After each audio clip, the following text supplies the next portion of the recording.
They said a man could lose his job, his home, and his place in the world all in the same afternoon, but Ethan Walker learned that sometimes God lets a door close only because an old one, forgotten and covered in dust, has been waiting across the street. The rain came down hard over Millstone, Pennsylvania, turning the service road behind Harrow Auto Repair into a ribbon of black glass.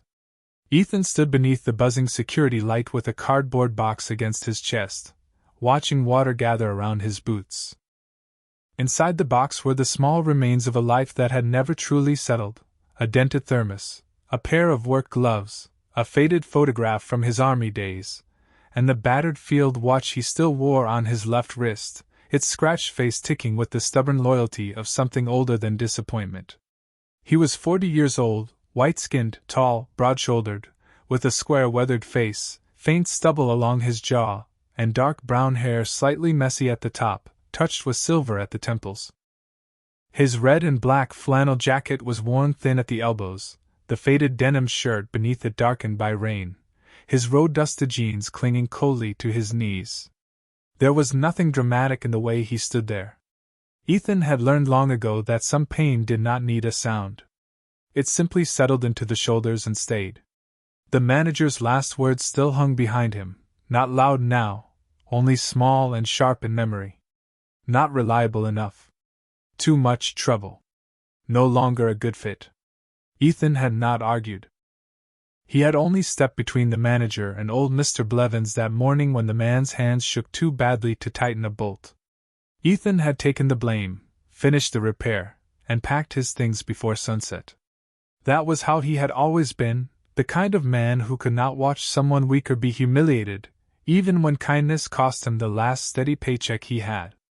Across the lot, his old blue pickup waited beside the curb, rust along the wheel wells, one headlight fogged with age.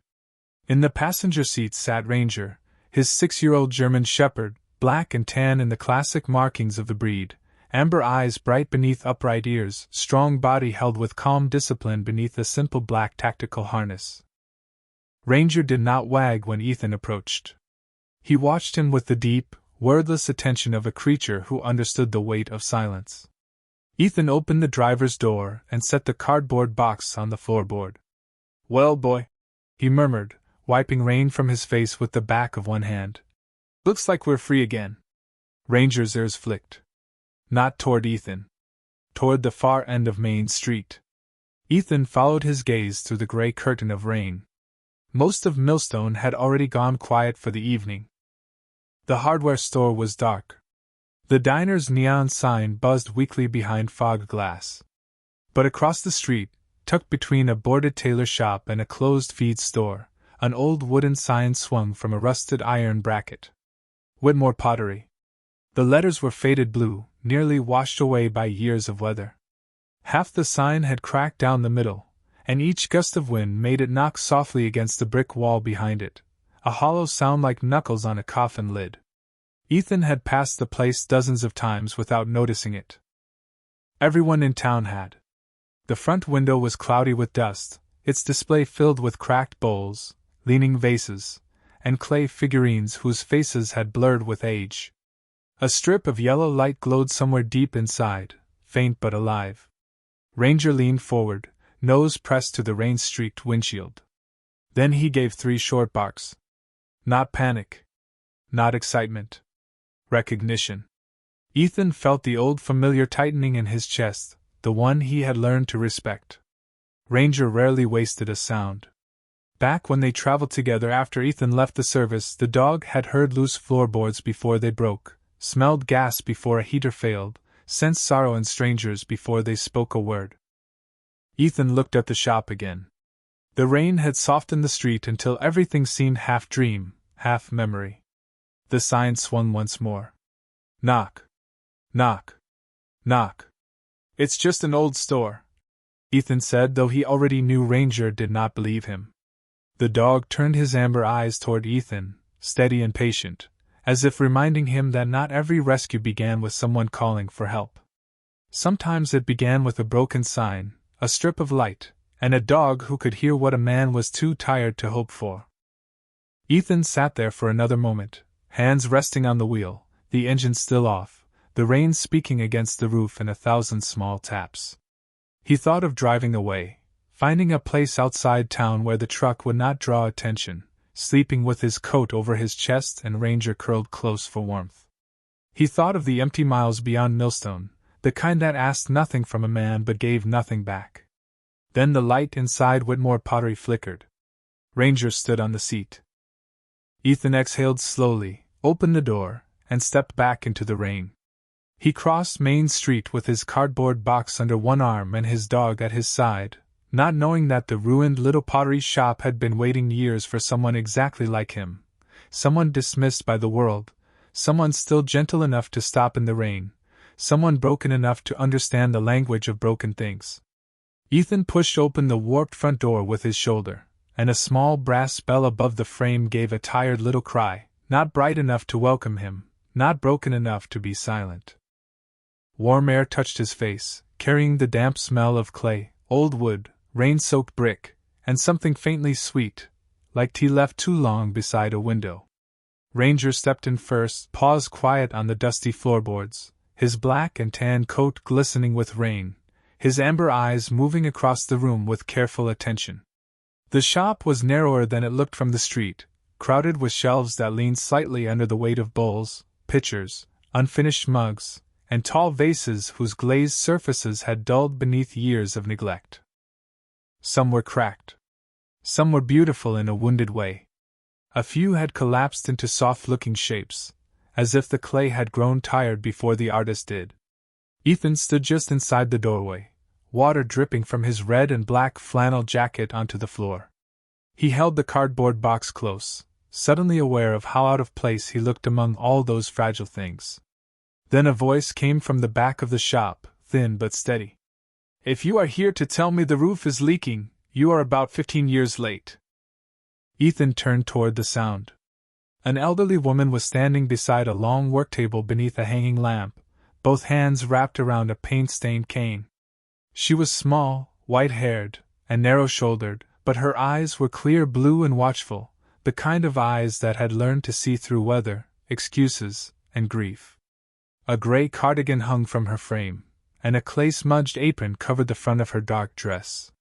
Behind her, a plastic tarp had been thrown over an old kiln, though the tarp had slipped halfway down, revealing iron hinges blackened with age. "I'm sorry, ma'am," Ethan said, lowering his voice as if the shelves themselves were sleeping. "My dog heard something. I saw your light." The woman looked past him at Ranger. The shepherd stood still, ears forward, body calm, not intruding, not begging, simply present. Her expression changed just slightly. Not enough to become a smile, but enough to soften the room. "That is a military dog," she said. "Or he remembers being one." Ethan nodded. "His name is Ranger. And yours?" "Ethan Walker." The woman studied him for a moment, taking in his weathered square face, the faint stubble, the dark brown hair touched with silver at the temples, the old field watch on his wrist, the soaked denim shirt beneath his worn flannel, the boots that looked as if they had walked through more seasons than they were built for. She did not ask why he was carrying a box. That kindness reached him more deeply than a question would have. "Clara Whitmore," she said at last. "This was my husband's shop before it became a storage room for things people stopped believing in." A gust of wind struck the front window, and somewhere above them water began to drip faster into a metal pan. Ethan glanced toward the ceiling. "That leak is getting close to your wiring." Clara lifted her chin, stubborn as a fence post in winter. "I know. Do you have a ladder?" "I have 3. 2 are unsafe, and 1 has an opinion about gravity." For the first time that day, Ethan almost smiled. He set his cardboard box near the counter and shrugged out of his wet jacket. "Then let me look before the opinion wins." He expected her to refuse. Proud people often did, especially when help arrived wearing mud and bad luck. But Clara only watched him for a long breath, then pointed with her cane toward the rear hallway. "Back room. Try not to let the ceiling talk you into anything foolish." Ethan found the ladder, old but usable, and carried it beneath the leaking patch. Ranger followed, though halfway through the room he stopped. His ears lifted sharply. His nose turned toward the covered kiln. Ethan noticed but said nothing yet. He climbed, opened a stained ceiling panel, and worked by the yellow lamp while rain tapped through the roof in cold silver drops. The damage was simple enough for the night: swollen boards, loose flashing above, a wire junction too close to the damp. He cut power to the rear circuit, shifted the pan, wedged a dry board across the gap, and sealed what he could with a roll of tape Clara produced from a drawer full of mismatched tools. She stood below the ladder the entire time, her cane pressed to the floor, watching not like a customer, but like someone trying to remember what it felt like to trust another person in her house. When Ethan stepped down, dust streaked his sleeves and rainwater darkened his hair. "It will hold until morning," he said. "Not forever." Clara gave a soft, humorless laugh. "Nothing does." The words fell quietly between them. Ranger moved then, leaving Ethan's side and walking toward the kiln. His nails clicked 3 times against the tile. He lowered his head, sniffed the floor near a cracked brick at the kiln's base, and went perfectly still. The shop seemed to grow quieter around him. Even the rain sounded farther away. Clara's hand tightened around her cane. Ethan saw it. "Ranger," he said gently. The dog did not move. He raised one paw and touched the same brick once, then again, then a third time. Clara took a shallow breath, and for a moment the years on her face seemed to gather all at once. "That old kiln has not been fired in nearly 4 decades, she whispered.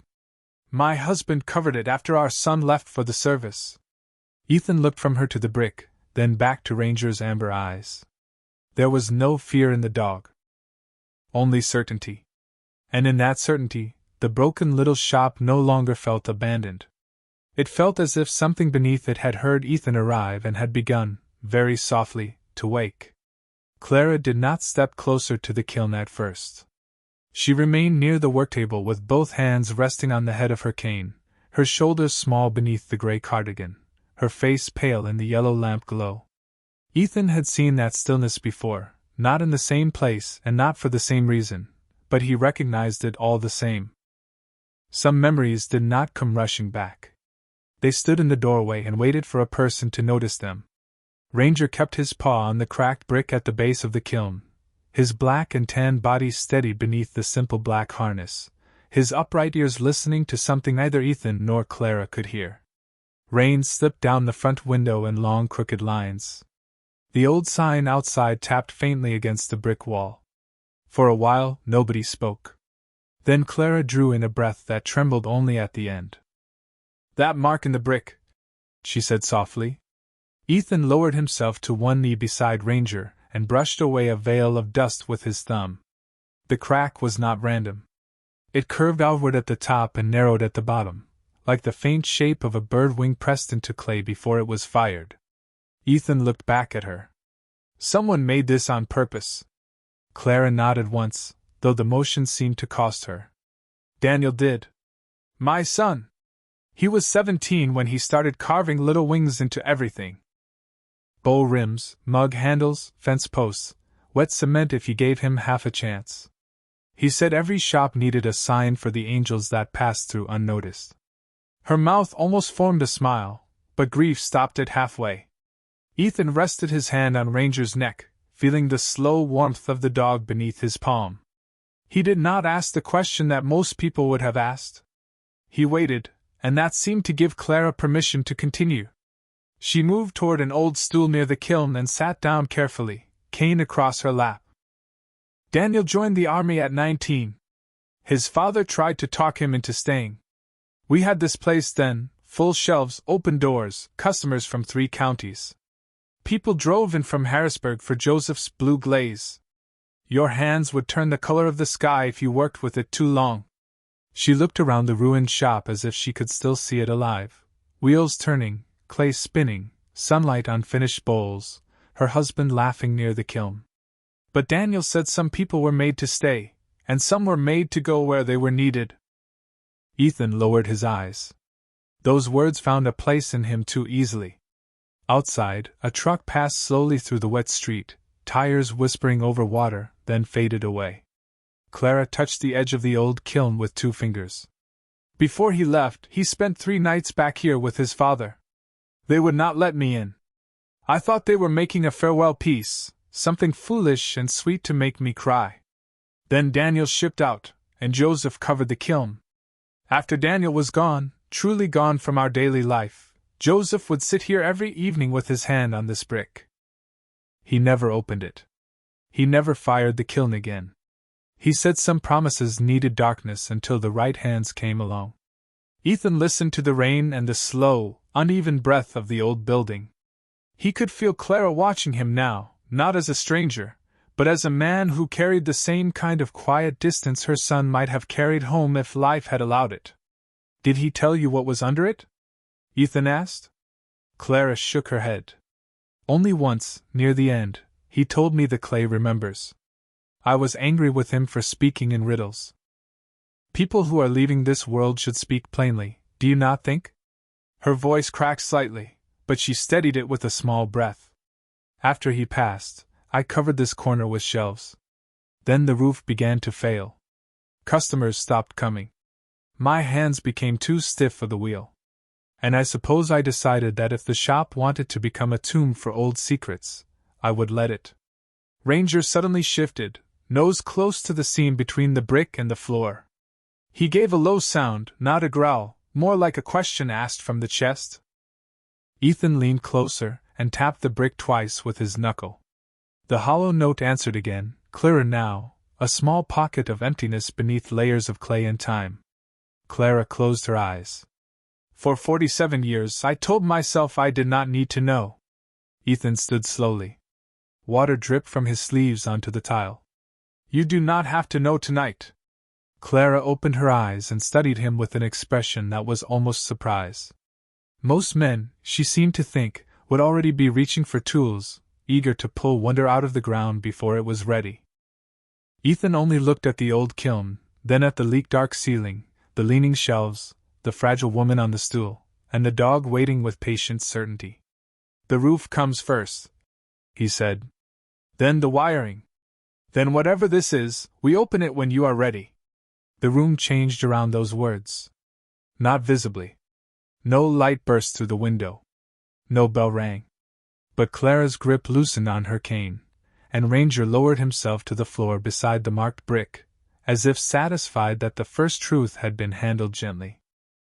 Clara looked toward the front of the shop, where Ethan's cardboard box sat beside the counter, damp at the corners and lonely under the weak light. There is a room upstairs, she said. It is dusty, and the bed complains, but it is warmer than a truck. Ethan turned to her, caught off guard by the offer. Pride rose first, the old reflex of a man who had survived by needing little. But Ranger looked up at him from the kiln, amber eyes calm and certain, and Ethan understood that some doors were not charity. Some doors were invitations from grace. He nodded once. One night, he said. Clara gave the smallest smile. That is how most people begin staying where they belong. Morning came to Millstone with a pale gray light that turned the wet streets silver and made every broken thing look honest. Ethan woke before sunrise in the small room above the shop, not because anyone called him, but because old habits still kept time inside his bones. The bed had complained just as Clara promised, groaning beneath him whenever he shifted, and the room smelled of dust, cedar, and rain trapped in the walls. A narrow window looked down over Main Street, where puddles held the blurry reflection of the old pottery sign. For a moment, Ethan forgot where he was. Then Ranger lifted his head from the braided rug beside the bed, his black and tan coat dark against the faded floorboards, amber eyes already open, upright ears listening to the quiet shop below. Ethan sat up slowly, rubbed a hand over his square weathered face, and heard the soft drip of water somewhere beneath them. The roof had held through the night, but only barely. He dressed without hurry, pulling on the same faded denim shirt, worn red and black flannel jacket, road-dusted jeans, and scarred boots, then fastened his battered field watch around his left wrist. Downstairs, Clara was already awake in the back room, sitting at the worktable with 2 mugs of coffee and a plate of toast so dark at the edges it looked almost intentional. I burn toast with confidence, she said, as if greeting him with an apology would have been too ordinary. Ethan accepted the mug with both hands. I have eaten worse with less gratitude. Clara looked pleased by that, though she tried not to show it. Outside, the rain had stopped, but the shop still carried the storm in its seams. Water had stained one corner of the ceiling. A shelf near the window had bowed under the weight of damp cardboard. The covered kiln sat in the rear like an old animal sleeping under a tarp, and Ranger, after drinking from the bowl Clara had placed for him, walked straight to the marked brick and lay down beside it. Clara noticed. So did Ethan. Either of them spoke of it. Some things, he understood, became heavier when named too soon. By 7 o'clock, Ethan was on the roof with a hammer, a roll of flashing, and a bucket of sealant Clara had found behind the clay bins. The October air had turned sharp, and the shingles were slick beneath his boots, but he moved with calm care, measuring each step, testing each board before trusting it. He worked the way he had always worked, not quickly, not for show, but with the steady patience of a man who believed that anything worth saving deserved both hands. Below, Clara stood on the sidewalk wrapped in a heavy brown coat, her white hair tucked beneath a knit cap, one hand on her cane, the other shading her eyes as she watched him. Ranger sat beside her, alert and dignified, as if supervising a repair crew only he could fully approve. People began to notice before the first hour passed. A delivery driver slowed his van. 2 women from the diner paused beneath an umbrella and whispered. Mr. Blevins from the auto shop stood across the street for a long moment, his cap in his hands, looking up at Ethan with something like shame and gratitude mixed together. Ethan saw him but did not wave. He simply drove another nail into place and kept working. By midday, word had moved through Millstone faster than weather. The fired mechanic was living above Clara Whitmore's shop. The old woman had let him in. The dog would not leave the kiln. In small towns, kindness often had to pass through suspicion before anyone recognized it. A man in a clean coat stopped by the door and asked Clara whether she had checked Ethan's references.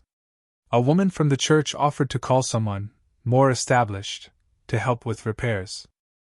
Clara listened to each of them with polite stillness, then tapped her cane once on the floor. He fixed what needed fixing, she said. That is a reference enough for today. Ethan heard her from the ladder in the front room while replacing a cracked light fixture, and something in his chest tightened in a way he had not expected. Trust, when given quietly, could feel heavier than blame. That afternoon he cleaned gutters, patched the rear window, carried ruined boxes to the alley, and sorted broken pottery from pieces worth keeping. He found bowls glazed in storm blue, mugs the color of river stones, a row of small clay birds with wings pressed into their backs. Clara said Daniel had made those when he was young, selling them for 50 cents at the summer market and giving most of the money to the animal shelter. Ethan held one of the little birds in his palm, its wing mark matching the brick by the kiln, and felt the strange pull of a story circling closer to its center. Near sunset, Clara unlocked a cabinet behind the counter and took out a leather-bound notebook swollen with age. Joseph's glazed book, she said. I have not opened it in years. She placed it before Ethan, not as a gift, not yet, but as a test of gentleness. He turned the pages carefully. Each recipe was written in firm black ink, with notes about heat, minerals, firing time, and color. One page near the back had been torn out. Ranger rose from the kiln and came to the table, his nose lifting toward the empty space in the book as if even missing paper had a scent. Clara's face changed when she saw the torn edge. That page was there, she whispered. Ethan looked toward the kiln, then down at the little clay bird still resting in his hand. Outside, the old sign knocked softly in the evening wind, 3 hollow taps against brick. For the first time, the secret beneath Whitmore pottery no longer felt like something buried. It felt like something waiting for the right person to remember where the missing piece belonged. The next morning, Millstone woke under a clean blue sky, the kind that made yesterday's rain feel like something the town had only imagined. Sunlight slipped over the rooftops, caught in the puddles along Main Street, and laid a thin gold line across the front window of Whitmore pottery. Ethan was already downstairs before the diner sign flickered on across the road. He had slept only a few hours, but the old restlessness in him had become useful again. There were broken shelves to level, water stains to scrape, cracked panes to seal, and boxes of forgotten clay to carry from the back room before dampness ruined them completely. Ranger followed him from corner to corner, his black and tan coat brushed dry now, his simple black harness fastened neatly across his strong shoulders, his amber eyes alert to every creak in the building. The dog never wandered far from the kiln. Every few minutes, no matter where Ethan was working, Ranger returned to the marked brick, lowered his nose to the wing-shaped crack, and listened. By breakfast, Clara came down the rear stairs with her gray cardigan buttoned wrong and her white hair pinned loosely at the back of her head. She found Ethan kneeling beside the worktable, carefully sorting the small clay birds from a box that had nearly collapsed from age. He had arranged them in a row, each one different, each one carrying the same little wing mark Daniel had loved. Clara stood in the doorway without speaking. Morning light touched her face, showing both the years she had survived and the years she had kept locked away. "He made those before he knew how to make anything useful," she said quietly. Ethan did not look up right away. Maybe he already was. Clara leaned on her cane and watched Ranger nudge one of the clay birds with his nose, gentle enough not to move it far.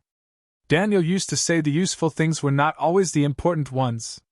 Ethan picked up the smallest bird, no longer than his thumb, glazed in pale blue with a thin line of white along one wing. There was a tiny hole beneath it, almost hidden by dust. He turned it over carefully. A roll of paper had been tucked inside, brown at the edges, no wider than a matchstick. Clara drew in a sharp breath, then covered her mouth with one hand. Ethan froze. He knew better than to pull open another person's past without permission. He placed the bird on the table between them. "Your call," he said. Clara stared at it for a long time. Outside, a school bus groaned to a stop 2 blocks away. Somewhere in the alley, a trash can lid rattled in the breeze. Life kept moving with ordinary sounds, even while the room seemed to hold its breath. At last Clara nodded. Ethan used the tip of a small carving tool to ease the paper free and unroll it. The handwriting was young, slanted, and careful. Not a letter, not exactly. Just a line of numbers, a firing temperature, and 3 words, "The Blue remembers." Clara sat down slowly as if her knees had lost their argument with time. "That was Daniel's hand," she whispered. Ethan looked toward the leather-bound glazed book on the table. The torn page near the back seemed to stare back at them. "This may belong with the missing recipe." Clara closed her eyes. For a moment, Ethan thought the discovery had hurt her too deeply, but when she opened them again, they were wet and clear. "He did not forget," she said. "All these years, I thought the shop was emptying itself out piece by piece. But he left pieces everywhere." Before Ethan could answer, the front bell rang. A woman from the church stepped in with a casserole wrapped in foil, and the tight smile people wear when kindness and curiosity arrive together. Behind her came Mr. Leland, the town councilman, with polished shoes and a voice that filled rooms before it asked permission. He looked at the repaired shelves, the cleared floor, the neat row of clay birds, then at Ethan's worn flannel, weathered face, and scarred boots. "Clara," he said, "folks are concerned. A man loses his job one day and moves into your shop the next. That is not how things are usually done." Ethan stayed still. Pride had sharp teeth, but he had learned not to let it bite first. Clara, however, straightened in her chair. Her cane touched the floor once, a small sound with the weight of a closing door. "A roof leaks whether a man has references or not," she said. "And this one fixed it." Mr. Leland glanced at Ranger, who had positioned himself between Ethan and the kiln, calm but watchful. "And the dog?" Clara's expression softened. "The dog listens better than most people who come here to talk." The woman with the casserole looked down, hiding a smile. Mr. Leland had no easy answer to that. After they left, the shop seemed warmer. Not because the heat worked better, but because something invisible had shifted. Ethan carried the casserole to the small stove in back, and Clara remained at the table, one finger resting on Daniel's tiny note. The afternoon passed in a slow rhythm of repair. Ethan rebuilt a shelf from old pine boards, cleaned the front glass until light could enter without fighting through years of dust, and swept clay powder from the corners. Clara labeled the small birds with trembling hands. Ranger slept beside the kiln only once, then woke suddenly near dusk and gave 3 quiet taps of his paw against the marked brick. Ethan and Clara both turned. The old building settled around them.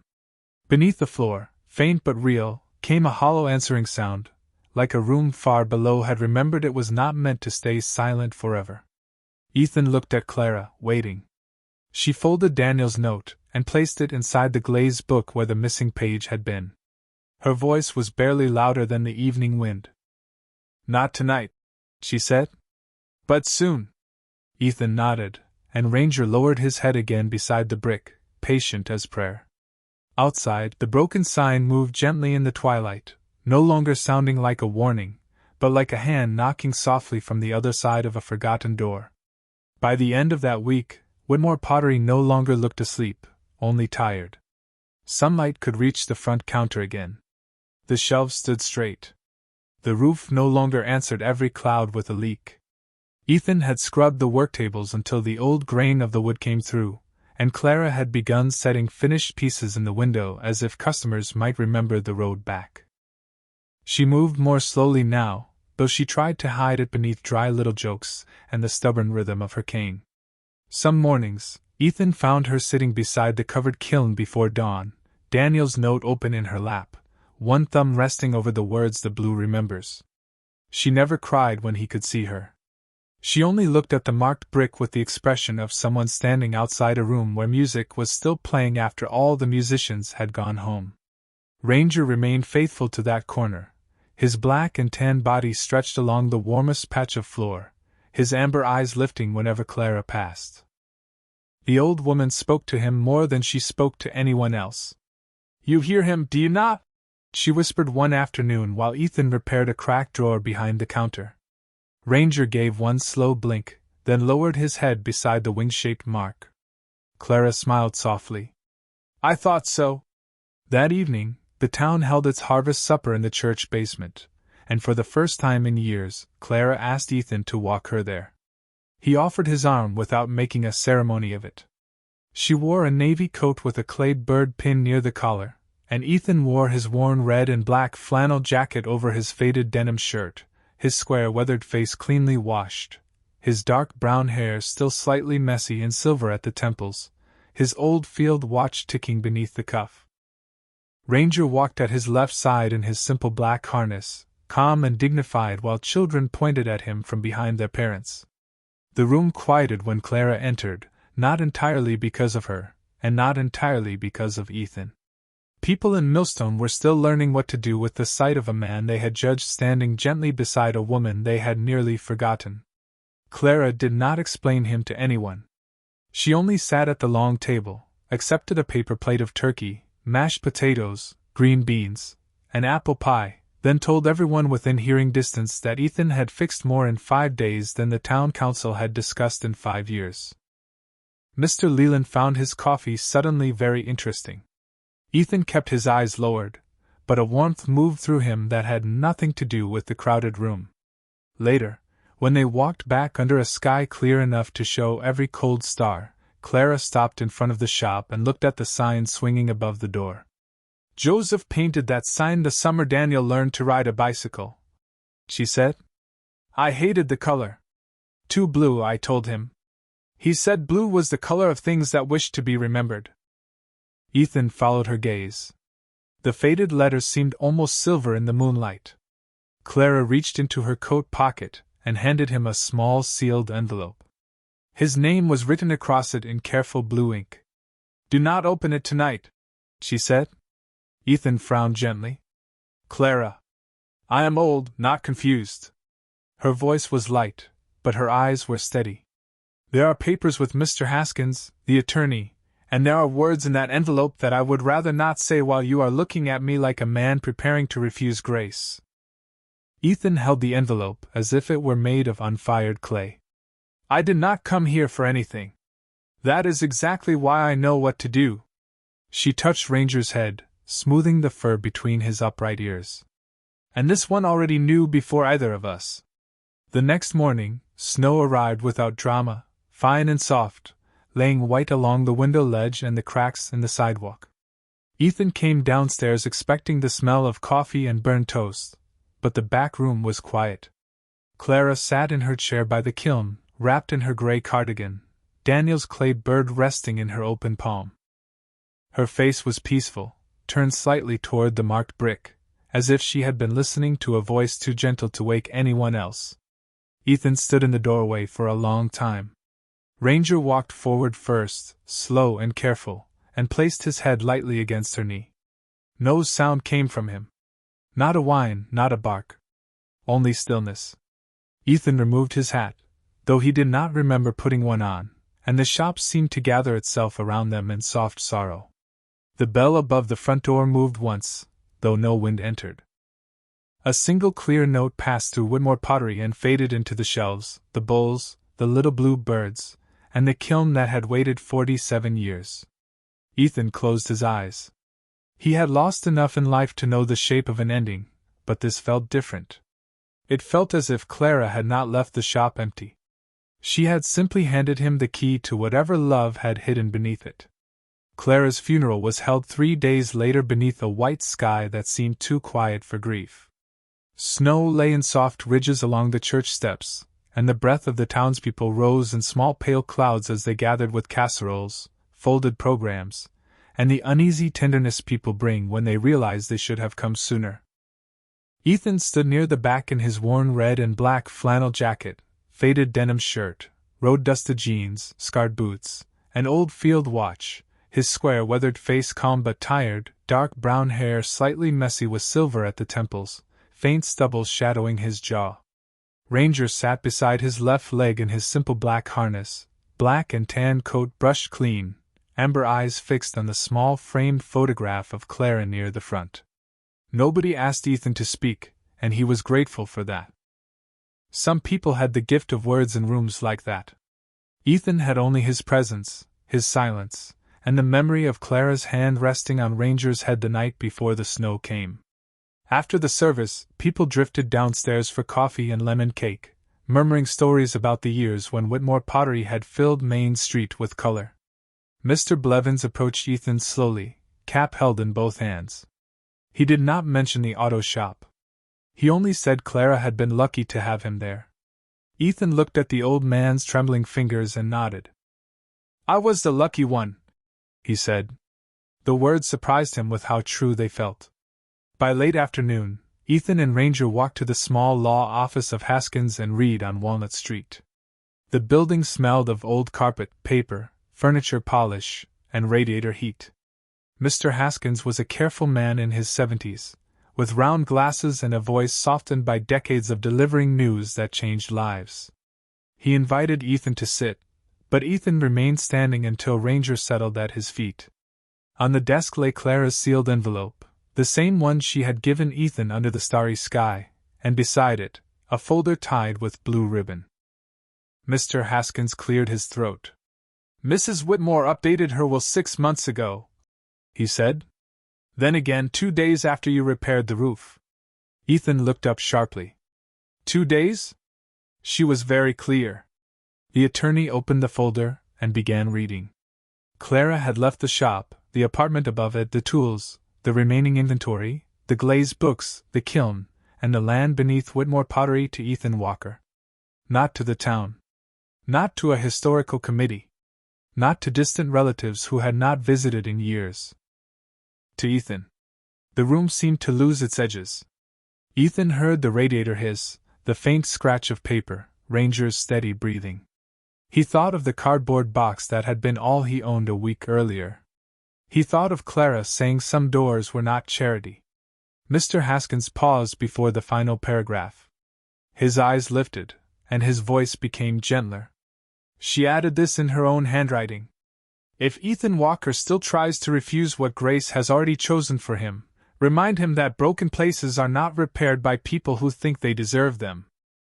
They are repaired by people who know what it means to be broken and still show up. Let Ranger listen where Daniel left his wing. He will know. Ethan looked down at the dog. Ranger had raised his head at the sound of his name, ears upright, eyes bright and certain. Mr. Haskins slid Clara's envelope across the desk. Ethan opened it carefully. Inside was one sheet of blue stationery and a small brass key. Clara's handwriting was delicate, but steady. She had written that Joseph never gave her the courage to open the kiln's secret, and Daniel never came home to explain it, but she believed God had not allowed the shop to survive 47 winters for nothing. She wrote that Ethan should not sell the shop quickly, no matter what anyone offered. She wrote that some inheritances were not money, but assignments. At the bottom of the page was one final line: "The clay remembers the hands that were kind to it." That evening, Ethan returned to Whitmore Pottery after the town had gone quiet. The front window reflected his shape in the dark glass, tall and broad-shouldered, alone except for the dog at his side. He unlocked the door with the key Clara had left him. The bell rang once, clear and soft. Inside, the shop smelled of dust, clay, and winter. Ranger did not wait. He walked straight to the old kiln, lowered his nose to the wing-shaped crack in the brick, and gave 3 short taps with his paw.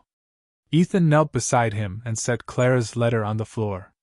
With a chisel, a pry bar, and hands that moved slowly out of respect, he lifted the marked brick from its place. Beneath it lay a black iron ring set into a square of darker stone. Ranger leaned forward, ears high, listening. Ethan wrapped his fingers around the ring and pulled.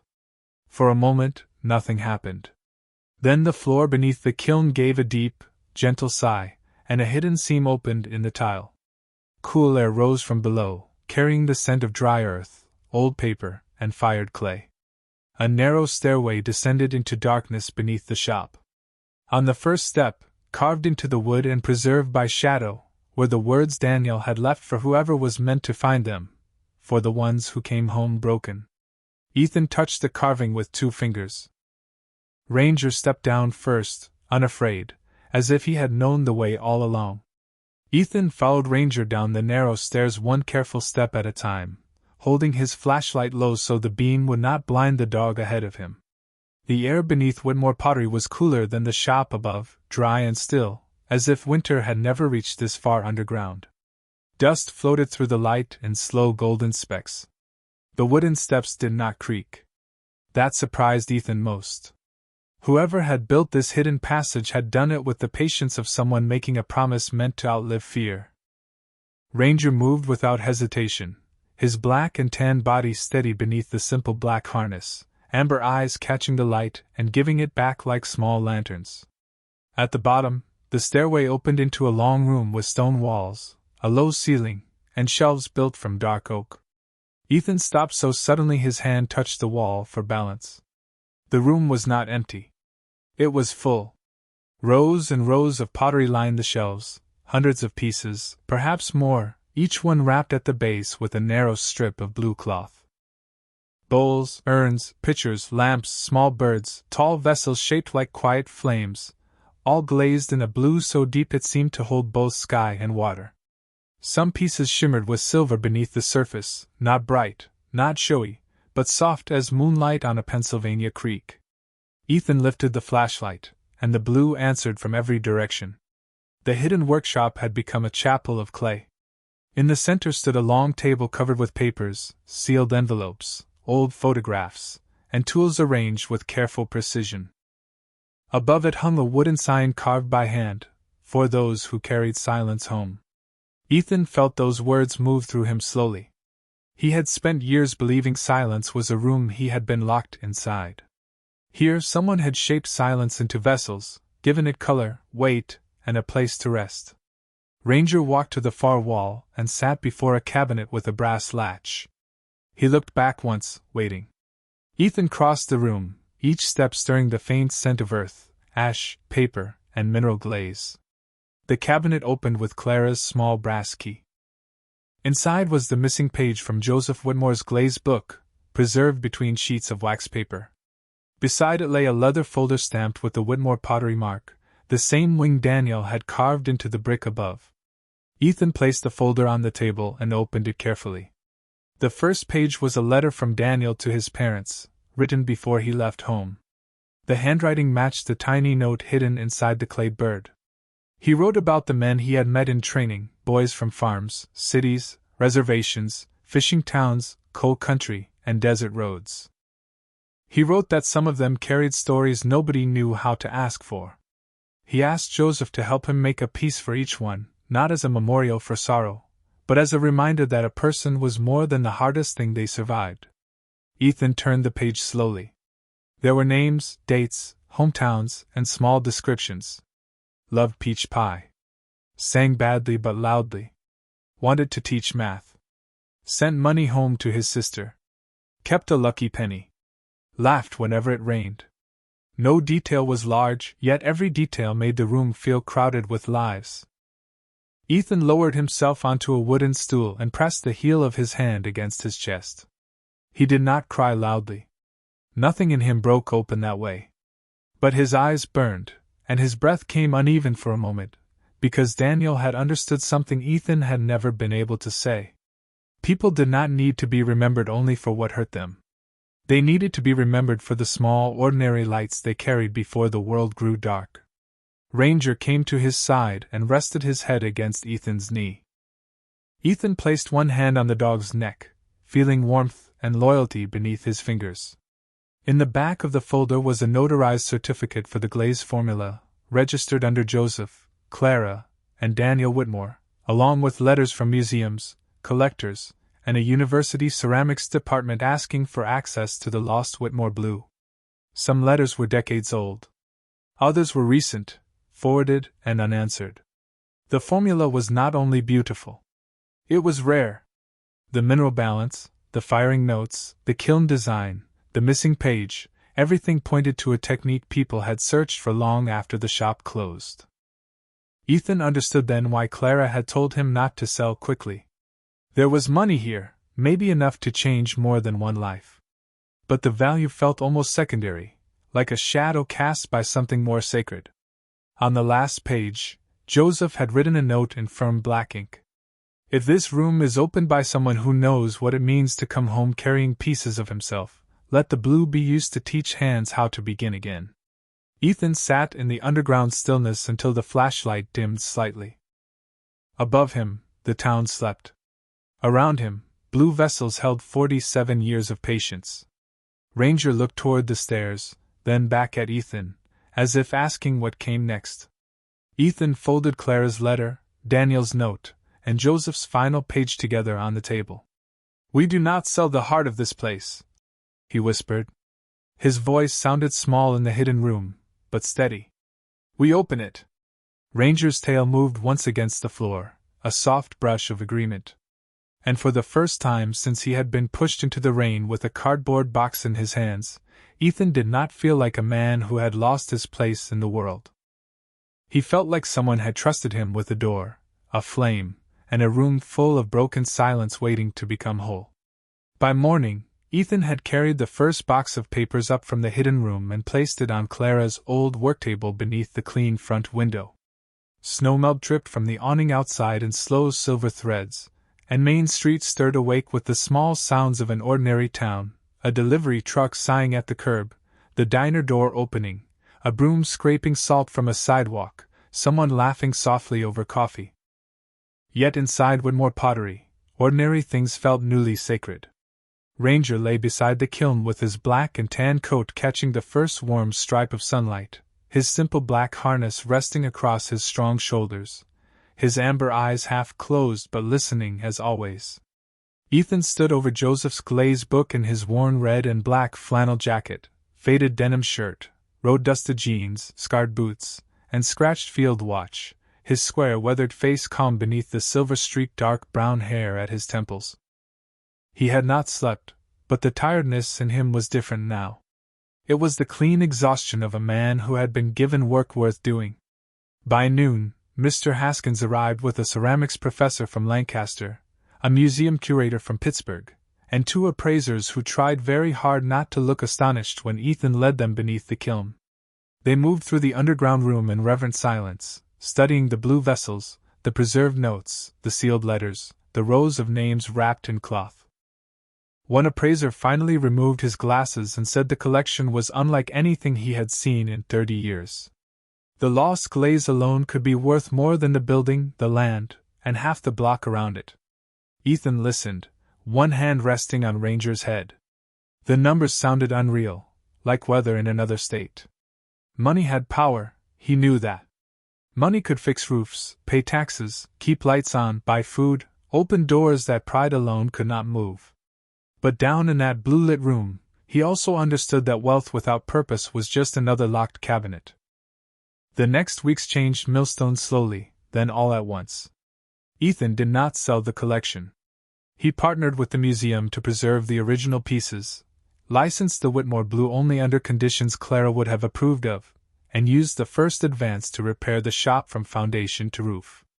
The broken sign was restored but not replaced. Ethan wanted every crack in it remembered. The front window was polished until sunlight poured through it every morning. The old shelves were strengthened, the kiln inspected, the wiring made safe, the apartment upstairs warmed properly for winter. When spring reached Pennsylvania in a wash of wet earth and pale green buds, Whitmore Pottery opened its doors again, not as a store first, but as a workshop. On the first day, 6 people came. Mr. Blevins arrived with trembling hands and said he had always wanted to make a coffee mug that did not lean. A young widow from the next county brought her quiet teenage son, who spoke only to Ranger for the first hour. A retired nurse came because she missed doing something useful with her hands. 2 former service members stood near the door until Ethan simply handed them aprons and said there was coffee in the back. Nobody had to explain why they were there. That became the rule of the place. The clay did not ask for a person's history before softening beneath their palms. It only waited. Ethan taught what he had learned from Joseph's notes, and Clara's patience. Center the clay. Add water slowly. Do not fight the wobble too early. Let the wheel show you where the pressure is wrong. Ranger moved among the tables with quiet dignity, stopping beside anyone whose breathing changed, resting his head on a knee, tapping the floor once when someone needed to step outside and see the sky. The first pieces were crooked, uneven, and beautiful. They carried thumbprints, hesitation, hope, and the strange courage of beginning again. At the center of the room, Ethan kept one shelf empty except for a small blue bird Daniel had made as a boy and Clara's handwritten line framed behind it. The clay remembers the hands that were kind to it. Months later, on a golden evening in early October, Ethan fired the restored kiln for the first community batch. The shop was full, but softly full, with people speaking in low voices while the heat gathered behind the iron door. Outside, leaves moved along Main Street in little amber circles. The old pottery sign swung gently above the sidewalk, its blue letters bright again against weathered wood. Ethan stood near the kiln, tall and broad-shouldered, dusted with clay, his tired, kind eyes reflecting the glow. Ranger lay at his feet, ears relaxed, amber gaze fixed on the room as if guarding not treasure, but peace. When the kiln light deepened, Ethan thought of the rainy night he had crossed the street with a cardboard box and nothing waiting for him but uncertainty. He thought of Clara's cane tapping the floor, Daniel's wing in the brick, Joseph's hidden blue, and the room below where silence had been kept safe until it could become service. He understood then that inheritance was not always a reward for suffering. Sometimes it was a responsibility handed to the one person who would not mistake brokenness for worthlessness. The first finished bowl Ethan lifted from the cooling shelf was slightly uneven, glazed in a blue that shimmered like morning over a quiet creek. He turned it in his hands and smiled for the first time without guarding the edges of it. In the bottom, before firing, he had carved a simple sentence no one else noticed until the light touched it just right: even broken clay can hold grace.